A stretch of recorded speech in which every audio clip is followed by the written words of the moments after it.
Palun. Austatud haridusasutuste juhid, tere ka minu poolt. Kui Ale tegi mulle ettepaneku tulla teie ette täna rääkima, siis ta ütles umbes niimoodi, et küllap minu ettekanne võiks olla teile inspireeriv. See pani mind hästi suurelt vastutama selle ettekande eest, aga tegelikult mul on hea meel, et kuna esimesena esines haridusminister, siis kindlasti oli tema ettepanek või see ettekanne hulga inspireerivam võib-olla, kui minu ettekanne tuleb. Ja kui ma mõtlesin, millest teile rääkida, siis üritasin sõnastada selle juttu selliselt, et räägiks teile Tartu hariduskorralduse võludest ja valudest või muredest ja rõõmudest.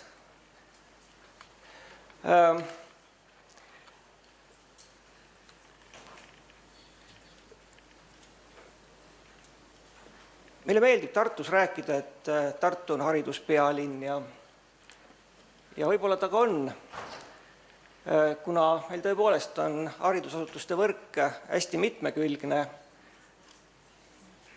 Siin on ühes pildis nad kõik ilusti ära toodud, nii kõrgkoolid, üldhariduskoolid, kutseõppeasutused, koolieelsed lasteasutused, kui palju meil neid on. Lisaks ka oleme rõhku pööranud tugiteenustele, meil on olemas hariduse tugiteenuste keskus, samuti info- ja karjäärinõustamise keskus. Lisaks munitsipaalkoolidele meil on riigikoolid, lisaks neile on ka erakoolid. Viimastel aastatel on oleme tähele pannud seda, et üsna jõuliselt kasvab eralasteaedade tegemine, mis tegelikult teeb rõõmu ja pakub leevendust meie ühele murele, mis on siis lasteaiakohtade nappus. Ja siis me üritame rääkida ja propageerida sellist võrgustikusisest või võrgustiku koostööd kõikide nende asutuste ja institutsioonide vahel, mis meil siin Tartus tegutsevad ja on. Kui nüüd tulla nende valude või probleemide juurde, siis ma hakkasin juba otsast neid nimetama. Esimeseks kõige suuremaks valuks ongi meil tänane lasteaiakohtade nappus.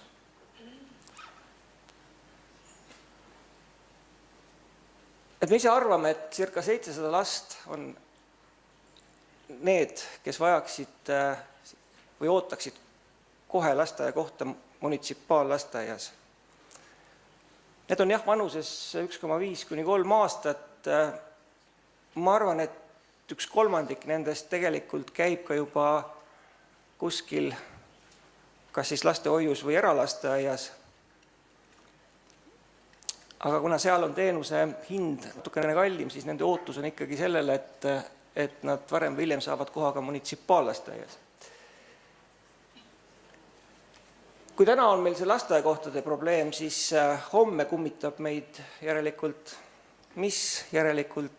põhikoolikohtade probleem. Lähima 10 aasta jooksul kasvab põhikooli õpilaste arv meil circa 4000 õpilase võrra, mis tähendab just sellist arvu klassikomplekte juurde.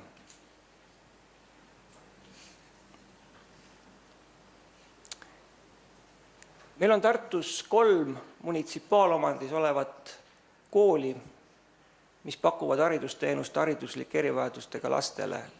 Kindlasti on neid hariduslike erivajadustega lapsi ka tavakoolides. Meile teeb muret nende rahastamise heitlikkus, võib öelda ka alarahastatus. Järgmine mure. Ma saan aru, et moderaatori küsimus ministrile oli ka sellest murest ajendatud. Tartu üks probleem on see, et meil on palju renoveerimata koolihooneid. Ja need on peamiselt põhikoolid. Ja kui me täna räägime, et koolivõrk peab muutuma, siis meil on tõsine väljakutse. Kuidas tagada nii, et nendes põhikoolides oleks kaasaegne õpikeskkond? Tänane linna investeerimisvõimekus on suhteliselt madal, laenukoormus piiri peal. Nüüd kaob ära ka investeeringu komponent sellest haridustoetusest teatavasti või ma eksin, nii on. Oleme kaardistanud selle vajaduse, selle esmase vajaduse ja see on circa 30 miljonit eurot. Ja üks väike probleem veel, mille ma siia tõin või mure, mis võib-olla täna on küll paranemas või jää on murdumas, aga endiselt ootaks, et meie koolide vaheline koostöö oleks tõhusam, suurem, sisulisem. Ja seda mitte ainult nii-öelda pealispinnalt, vaid päris kohe otseselt haridusteenuste andmisel. Me oleme osakonnas seda meelt, et ainult koostöös on võimalik valikuid laiendada, paremaid haridusvõimalusi pakkuda. Ja me oleme õnnelikud, kui kuuleme näiteid väga sisulistest koostööalgatustest Tartu koolide või Tartus asuvate asutuste vahel. Mõningad näited.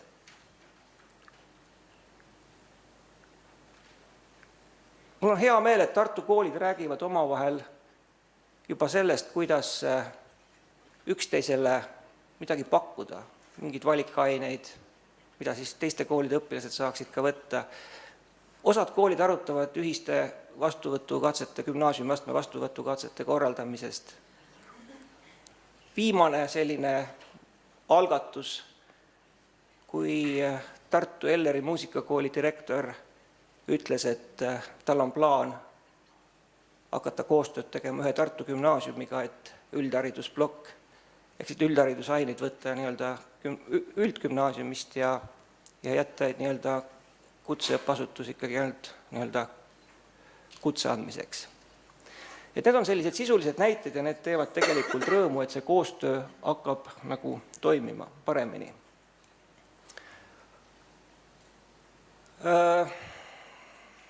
Jah, kuna meil on need probleemid ja mured, eks me siis mõtleme ka päevast päeva selles osas, et kuidas nendest üle saada või kuidas me nende probleemide ja muredega hakkama saame.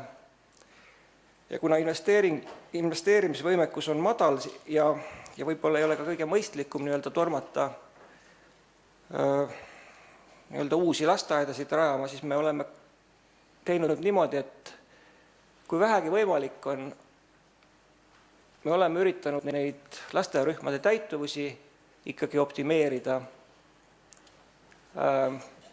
moodustada lisarühmi olemasolevates lasteaedades, kas siis väikese juurdeehituse või nii-öelda üks näide on ka, et lasteaia kõrval asuv korteriühistu esimene korrus, nii-öelda korterelamus on siis kohandatud ka lasteaia filiaaliks ja nii edasi. Ja teine asi, me toetame ka nii-öelda eralasteaedasid, erahoidu lasteaia või lastehoiuteenuste siis võimaldamisel ja laiendamisel.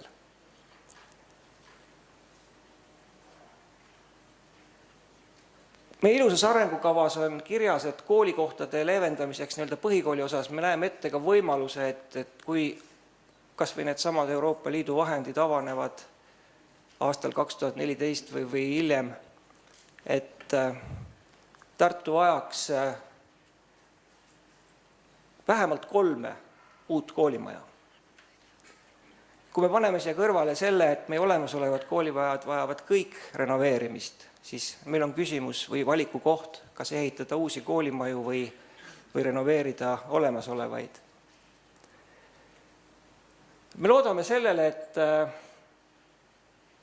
et linna investeerimisvõimekus siiski kasvab peale nende oluliste projektide valmimist, mis praegu linna ees seisavad. Siin näitena on toodud nii-öelda see ringtee. Meil on lootus, et need samad Euroopa Liidu struktuurifondid, millest ka minister rääkis, et see lootus ei ole meil järelikult maha maetud, kui minister räägib, et loodame, et need mõned sajad miljonid ikkagi siis nii-öelda Euroopa või riigi abina omavalitsustele koolivõrgu investeeringuteks tulevad. Ja hea meil on selle üle, et meil on Tartus 5 erakooli, mis tegelikult on nii-öelda kasvamas, laienemas, arenemas ja nad pakuvad samamoodi meile nii-öelda nende põhikoolikohtade osas leevendust. Ja on näha või tunda, et erahariduse, erakoolide populaarsus tegelikult kasvab. Et üha rohkem on lapsevanemaid, kes eelistavad, mis ise tasu eest oma last panna ikkagi erakooli. Ja on siin ka juba läbirääkimised käimas, et üks uus erakool asutatakse Tartus juurde, see on siis Peetri koguduse poolt asutatav nii-öelda kristliku suunaga erakool, millest on siin juba ka meedias juttu olnud.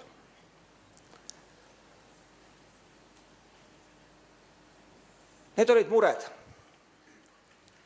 Aga kui ma jääks ainult murede juurde, siis teil jääks niisugune mulje, et Tartus ainult mured ongi, et räägiks ka natuke meie võludest. Ma ei arva, et need tugevused või võlud, mis ma olen siia slaidile välja toonud, oleksid midagi väga erilist. Küllap nii mõnigi omavalitsus või kool võiks siin lugeda ja vaadata, et eks paljud neist kehtiksid teiste suhtes samamoodi. Aga need sobivad väga hästi ka Tartu nii-öelda tugevuste väljatoomiseks. Meil on omanäolised koolid, kellel on keskmisest kõrgem maine. Seda mainet on muidugi ääretult raske mõõta, aga meile tundub niimoodi. Seda näitab seda, et nii-öelda õpilaste tulek Tartusse on järjest kasvamas õppima. Mõni kool on omanäolisem, mõni vähem, aga ma arvan, et see on üks meie tugevus. Mis on selgelt mõõdetav ja hiljem ma natuke näitan ka neid võrdlusi. Tartu koolidel keskmiselt on paremad õpitulemused, loomulikult mõnedel rohkem, mõnedel vähem, aga nii ta on. Meil on kvalifitseeritud õpetajad, kellele siis makstakse ka, nii nagu näitavad analüüsid, keskmisest veidi kõrgemat palka. Meil on suhteliselt tugevad koolikogukonnad, eriti oli see tunda või näha meie koolivõrgu ümberkorraldamise ettevalmistamise käigus, kavade ettevalmistamise käigus, et need läbirääkimised nende koolikogukondadega olid tõsised, konstruktiivsed, aga see näitas, et koolikogukonnad hoolivad oma kooli eest. Me arvame, et meil on suhteliselt hästi toimivad tugisüsteemid. Jah, me oleme nende tugisüsteemide ülesehitamisel kombineerinud nii omavalitsuse raha kui ka riigi raha. See on tõsi. Ja meile nüüd teeb tõsiselt muret see, et kui nüüd nii-öelda ühelt poolt ministeeriumi poolt räägitakse küll paindlikkusest ja autonoomiast, samas teise käega nagu püütakse ette kirjutada nii-öelda seda palgafondi kasutamist, siis ega see meile hästi ei meeldi ja meil on tegelikult hirm, et me ei suuda neid tugisüsteeme võib-olla järgmistel aastatel, kui tahta neid tingimusi täita, mis ette seatakse, enam nagu võib-olla 100% tagada. Aga me püüame, sest tugisüsteemid, tugispetsialistid me peame väga oluliseks nii koolides kui ka siis hariduse tugiteenuste keskuses. Tartu on selles mõttes eelistatud, et meil on võimalus kasutada nii Tartus asuvate kõrgkoolide kui ka teiste Tartu varamute potentsiaali. Nimetagem siin juures kas või Ahhaa-keskust, Eesti Rahva Muuseumi ja nii edasi ja nii edasi. Meil on olemas selged arengusuunad, fikseeritud linna arengukavas. Meil on olemas konkreetne kava ja linna kõige kõrgemal poliitilisel tasandil langetatud otsus koolivõrgu korrastamiseks. Aga sellest ma räägin teile mõni slaid hiljem. Ja mõtlesin, et tooks teile siin välja endalgi huvitav teada, et kuidas nagu nii-öelda numbrites need meie tugevused või võlud välja paistavad. Ja tõestuseks siis need numbrid, et eks nad paistavad ka õpitulemustest. Õpitulemusi mainisin, olen siin nii-öelda lasknud välja võtta riigieksamite punktid. Ma ei tahaks küll neid nii väga üle tähtsustada, aga võiks ju ikka vahel nii-öelda näidata, et meil on natuke rohkem punkte kui teistel. Gümnaasiumist kõrgkooli läheb Tartust rohkem kui riigis keskmiselt õpilasi.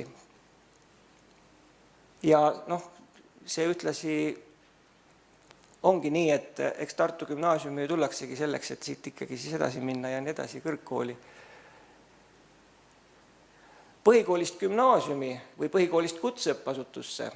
Ma ei tea, kuidas sellesse suhtuda. See näitaja nii-öelda võrreldes riigi keskmisega on siis ühelt poolt kõrgem, teiselt poolt madalam, et gümnaasiumisse on tung suurem kui riigis keskmiselt ja kutseõppeasutusse jälle väiksem. Et ma tõin siin 2 numbrit, see punane rida, et kui riigis siis 27% keskmiselt läheb peale põhikooli kutseõppeasutusse, siis 2011 oli Tartusse protsent kõigest 12,5%. Aga juba 2012. aastal, see oli esimene aasta, kus paljud Tartu gümnaasiumid ei avanud 10. klassi. Läks juba 17,3%. Nii et läbi koolivõrgu muutuse on võimalik selles mõttes seda eesmärki ka mõjutada ja täita, et õpilasi ka kutseõppeasutusse läheks rohkem.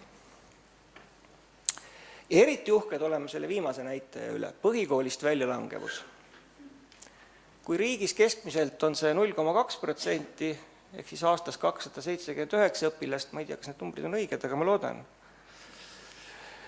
siis Tartus ainult aastas 5 õpilast langes aastal 2011 välja, ehk siis 0,06%. Võib-olla on tänu nendele tugisüsteemidele, võib-olla millelegi muule. Õpetajad. Haridusministeerium on teinud analüüsi 2010, mul ei ole küll kättesaadav olnud hilisemad analüüsid, võib-olla on ka need tehtud, et kui on, et oleks tänulik, kui keegi saadaks mulle, saaks jälle võrrelda. Aga 2010 on koduleheküljel üleval ja sealt ma need numbrid võtsin, et kui nii-öelda riigi keskmine oli eurodesse taandatuna 2010, oli kroonid veel kehtisid, 777,9 eurot kuus, siis Tartu õpetaja number oli seal selles tabelis 877,4 eurot, mis oli vist 6 omavalitsuste hulgas. Mitte küll kõige kõrgem, aga siiski 6 ja keskmiselt kõrgem. Lasteaiaõpetaja keskmine töötasu 2011, jah, siin olime maha jäänud riigi keskmisest, aga 2012 otsustati Tartus, et lasteaiaõpetaja, kvalifitseeritud õpetaja alampalk viiakse vastavusse kooli nooremõpetaja alampalgaga. Ehk siis tõstsime selle 621 euroni kuus, et kui nüüd saame kätte 2012 võrdluse, siis ma vähemalt loodan, et läheb üle riigi keskmise. Aga kui nüüd järgmisel aastal jällegi õpetaja palk tõuseb alampalk 715-ni, siis me oleme jällegi maha jäänud. Et nii see asi käib, et Tartus on rohkem kui keskmiselt nii õpetajaid, metoodikuid, isegi siin 3 korda rohkem, vanemõpetajaid natukene rohkem.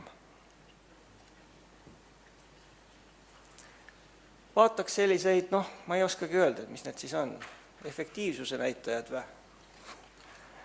Et Tartus on suured koolid, klassitäituvus on ka keskmiselt kõrgem erinevates kooliastmetes kui riigis keskmiselt. Et see on nagu selge, et see nii on.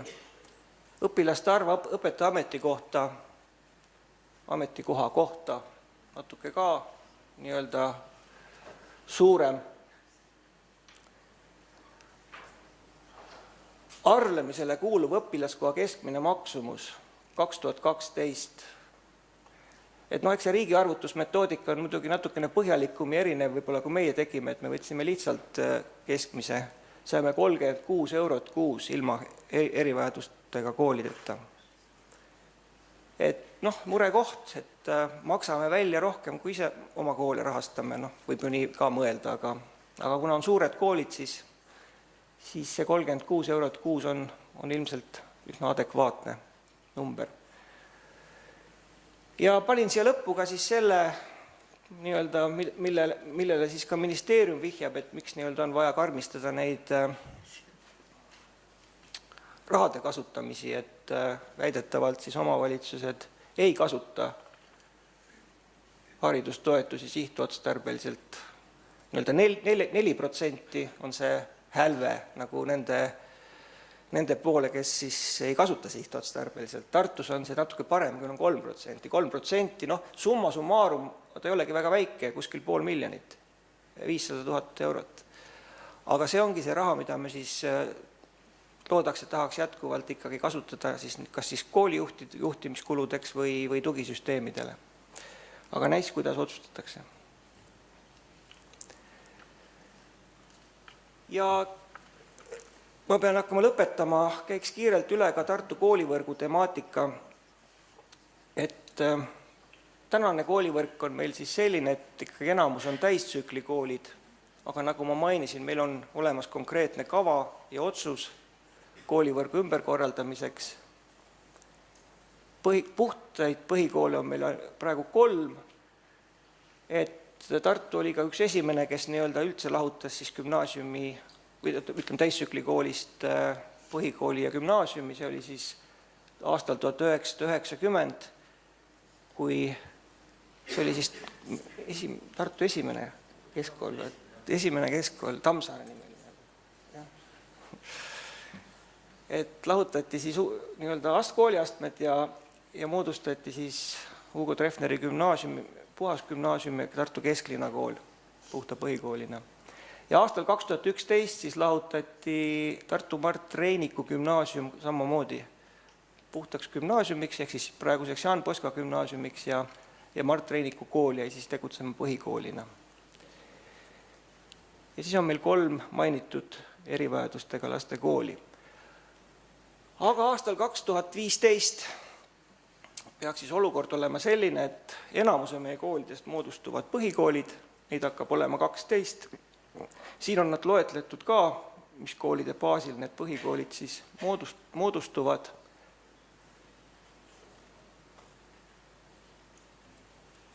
Ja hakkab olema meil ka siis 2 asemel 4 puhast gümnaasiumi, et lisaks siis Treffnerile ja Poskale siis praeguse Descartesi Lüütseumi, Kivilinna gümnaasiumi ja kommertsgümnaasiumi baasil moodustuv gümnaasium ja 4. on siis Tartu Tamme gümnaasiumi baasil moodustuv gümnaasium. Ja oleme arvamusel Tartus, et meil ei ole mõtet püüelda mustvalgetele lahendustele, et oleme selles kavas võimaldanud või ette nähtud ka erandid, oleme arvamusel, et erandite olemasolu ainult mitmekesistab meie koolivõrgu maastikku. Kuigi selle ettevalmistuse käigus avaldati üsna jõuliselt sellist seisukohta, et kui lahutada siis absoluutselt kõik ja nii edasi, siiski me leidsime teatud argumendid, miks mõned koolid võiksid jääda täistsükli kooliks. Ja need on siin nimetatud, see on siis Tartu Miina-Härma gümnaasium, kuna siin arendame seda IB õppekava kõikides astmetes. Siin puht praktiline põhjus oli ka, et see oleks tähendanud jällegi ühte lisahoonet, millist võimalust meil ei oleks olnud. Ja siis Tartu Annelinna gümnaasium, kus on siis vene emakeelega õpilased ja gümnaasiumi astmes arendatakse slavistika õppesuunda. Ja muidugi Tartu täiskasvanute gümnaasium, mida ei ole loomulikult mõistlik puutuda selles kontekstis. Väike kaart ka siin lõpetuseks, et mida on siin ka aeg-ajalt näidatud esitlustel, et siin on need Tartu koolid siis erinevate värvidega toodud. Kõige kahtlasem on need uued põhikoolid, need 3 tükki. Kas need tulevad või ei tule? teiste osas, noh, ütleme järgmiselt võib-olla on see, et aastal 2015 peaks toimuma siis nii-öelda Tamme gümnaasiumi lahutamine, et kas selleks ajaks nii-öelda selleks välja valitud hoonega kordaja valmis saab, on nagu teine selline võimalik riskikoht. Aga teiste osas asjad enam-vähem toimivad. Miks me seda koolivõrku üldse korrastame, et olen siin välja toonud ka mõningad sellised üldpõhimõtted, et ühelt poolt loomulikult see demograafiline situatsioon, mis meid ees ootab, see sama põhikoolikohtade arvu või vajaduse kasv, ehk siis gümnaasiumiastmete arvelt nendes hoonetes, kus on siis nagu gümnaasiumid täna väikesed, saaks põhikoolikohti juurde. Teiseks kvaliteedi tagamine, et erinevad kooliastmed keskenduksid ikkagi vastava kooliastme eesmärkidele, sisule ja metoodikale. Arvame, et läbi selle saame saavutada ka õpilaste võrdsema kohtlemise põhikooli järgsete valikute tegemisel. Noh, seesama teema, üldgümnaasium, kutseharidus ja nii edasi, või valikud erinevate gümnaasiumite vahel. Arvame, et gümnaasiumiastmete kontsentreerimisel suuremateks koolideks on meil võimalik mitmekesistada valikuvõimalusi pluss koostöö erinevate gümnaasiumite vahel. Ja kõige lõpuks ka soovime, et need suuremad gümnaasiumid on ka nii-öelda majanduslikult efektiivsemad, ehk gümnaasiumiastet üleval pidada on suurematel kindlasti lihtsam ja kõiki neid asju rahastada tuleb kui väikesel. Et siin juba arvatakse, et 4 nagu ei ole mõtet, tuleb ikka 5 või rohkem nii-öelda paralleele pidada. Ja kuidas me seda teeme, et põhimõtteliselt ei ole aega küll pikalt rääkida sellest enam, aga et on 3 liiki ümberkorraldusi siis ja kõige valusam nendest on ikkagi see esimene. See on see, kui gümnaasiumiaste järk-järgult kaob ja see kool muutub põhikooliks. See on pikk, valuline, iga aasta vaja seal koosseise üle vaadata, nii-öelda väheneva rahastamise tingimustes toime tulla ja nii edasi, et see on igas mõttes kõige raskem. Teine liik on siis see, kui ühe kooli asemele moodustatakse nagu 2 kooli, ehk siis lahutatakse. Et see võib-olla, siin on need värsked Mart Heiniku gümnaasiumi kogemused olemas, et see ehk võib-olla nii keeruline ei ole, seal ikkagi jagunevad need õpetajad enam-vähem nii-öelda 2 kooli vahel ära ja võib-olla koondamissituatsiooni nii väga ei satugi, aga noh, seal on see, et igal juhul peab olema siis see hoone, kuhu siis nagu see uus kool või asutatav kool paigutada, et siin ongi nüüd see, et ühe koolihoone rajamine on vaja meil Tartus siis teha. Ja viimane liik on siis 3 kooli gümnaasiumiastme baasil uue kooli loomine, see on seesama, millest ma rääkisin seal Kivilinna, Descartes ja Kommerts, kus siis tegelikult hooned on olemas, aga kui praegu on 3 kooli, siis lihtsalt need 3 muutuvad põhikooliks ja gümnaasiumiastmed koondatakse ühte kooli, millel veel nime ei ole. Ja päris lõpetuseks siis see,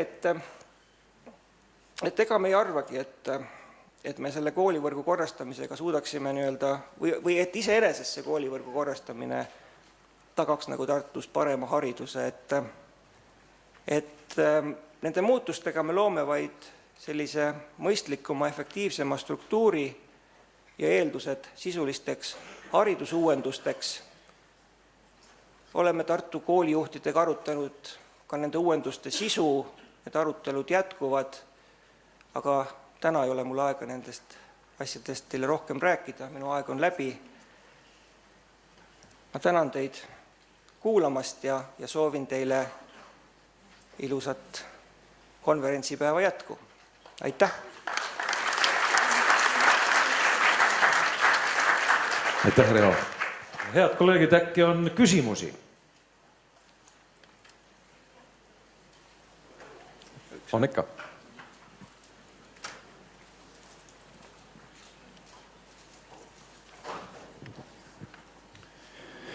Mind huvitab selline moment, et kui kaua teil võttis aega sellest algmomendist, et hakkame koolivõrgu muutustega tegelema kuni selle hetkeni, et võeti vastu poliitiline otsus. Mitu aastat läks aega?